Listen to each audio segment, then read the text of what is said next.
Mesdames et messieurs, bienvenue et merci de choisir la télévision Isanganiro pour vous informer. Voici les grands titres de cette édition.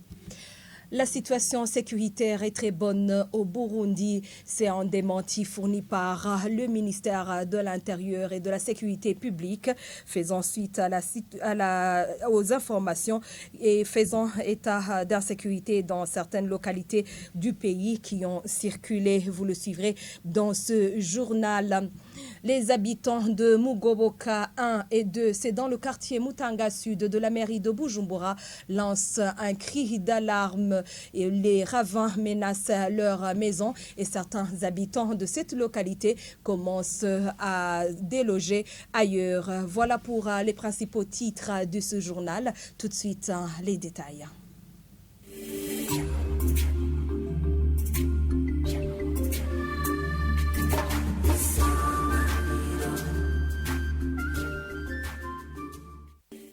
Encore une fois, bienvenue.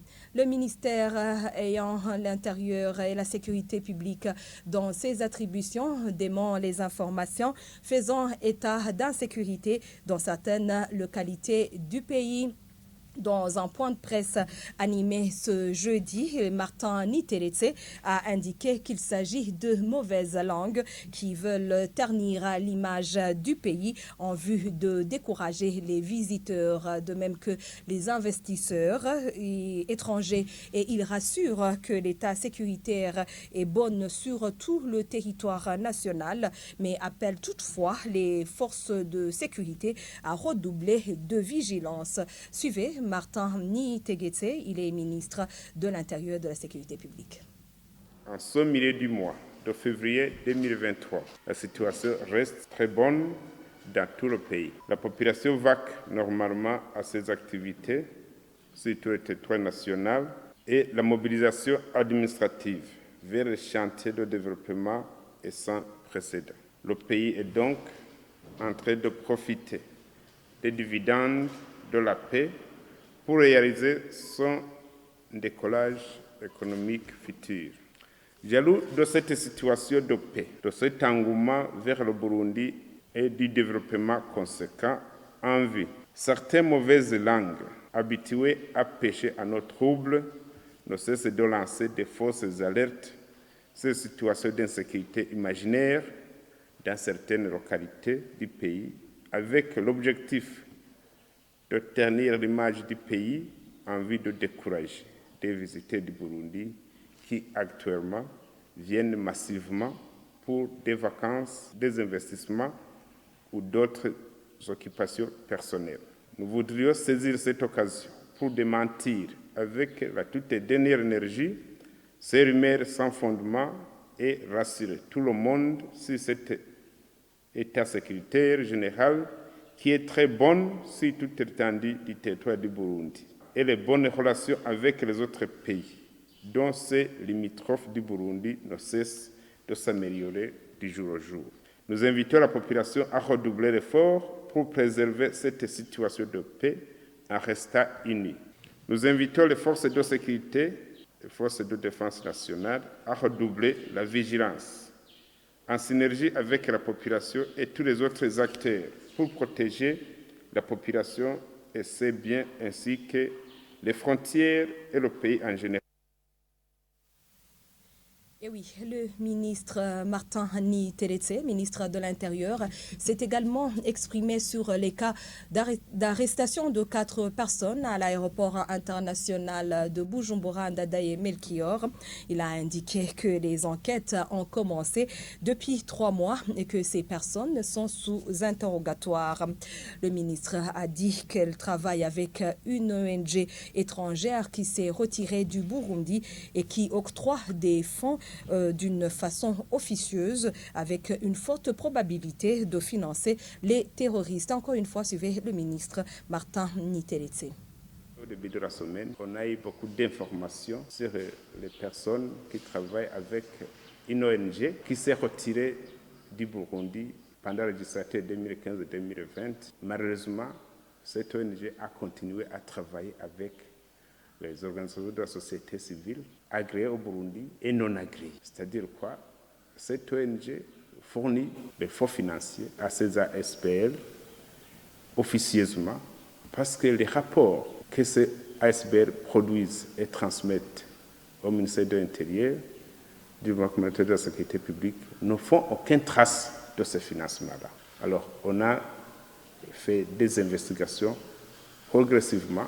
Il y a de là 3 mois, curieusement, on a conclu que ces ASBL agréés et non travaillent bien évidemment avec cette ONG étrangère, raison pour laquelle on a procédé à l'arrestation de ces 4 membres. On les a arrêtés à l'aéroport international de Bujumbura.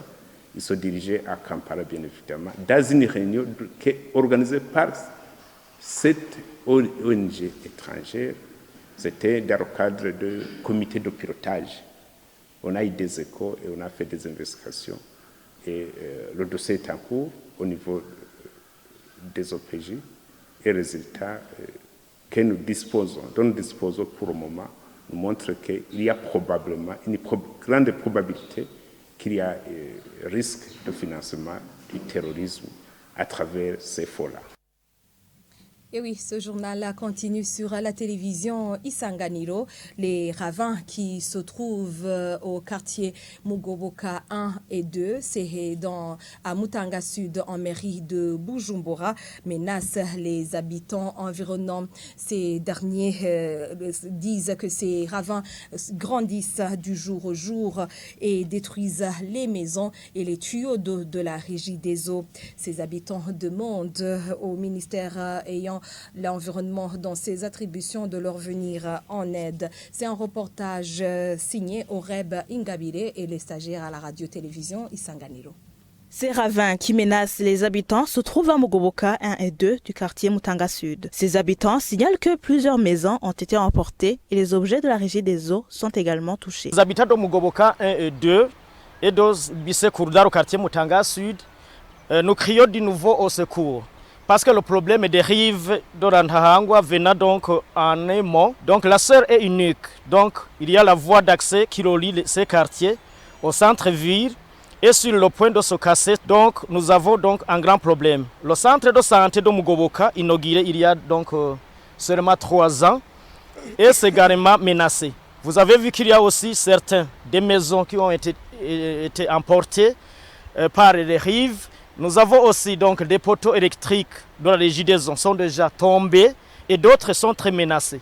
La route qui facilitait le passage pour arriver dans les quartiers proches va bientôt disparaître. Ils demandent aux autorités, à savoir le ministère ayant dans ses attributions l'environnement, de tout faire pour protéger la population. Ces habitants signalent que les eaux de ruissellement en provenance des montagnes surplombant le quartier Mutanga Sud sont parmi ceux qui aggravent la situation.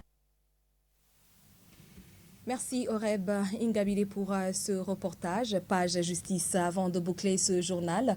500 avocats et autres professionnels de droit, membres de l'East Africa Law Society, vont se rencontrer au mois de novembre 2023 pour la 28e conférence et assemblée générale de cette organisation. Annonce faite par Jean de Dieu Mohouzenge. Il est bâtonnier de l'ordre des avocats de Bujumbura. Dans une conférence de presse ce jeudi, il indique que cet événement est une occasion de montrer aux Burundais qu'ils ont un organe qu'ils peuvent consulter en cas de litige au sein de la communauté est-africaine. Suivez-le. Une assemblée générale de tous les avocats membres de la communauté est-africaine laquelle assemblée générale va se dérouler au mois de novembre cette année ici à Bujumbura, au Burundi. Nous comptons accueillir plus de 500 avocats en provenance de ces pays membres de l'East Africa Law Society. C'est une fierté pour notre pays quand on accueille de telles autorités sur le sol burundais. Et aujourd'hui, en tant qu'avocats, nous avons essayé d'apporter notre pierre afin que l'image de la République soit toujours redorée et que la considération de notre pays soit toujours mise en avant. Et en venant ici au Burundi, c'est pour montrer effectivement que le Burundi est un pays intégré au sein de cette communauté. Pour dire que chaque pays qui aura besoin d'un avocat pour initier une action dans l'East Africa Court of Justice, chaque citoyen burundais qui désirera initier une action devant la Cour de l'East Africa, il pourra contacter un avocat, soit burundais, soit un autre ressortissant de l'East Africa Community, qui peut défendre les intérêts d'une personne burundaise qui porte une affaire devant cette cour. Point final à ce journal. Merci à toutes et à tous de l'avoir suivi. La suite de nos programmes, c'est tout de suite. Au revoir.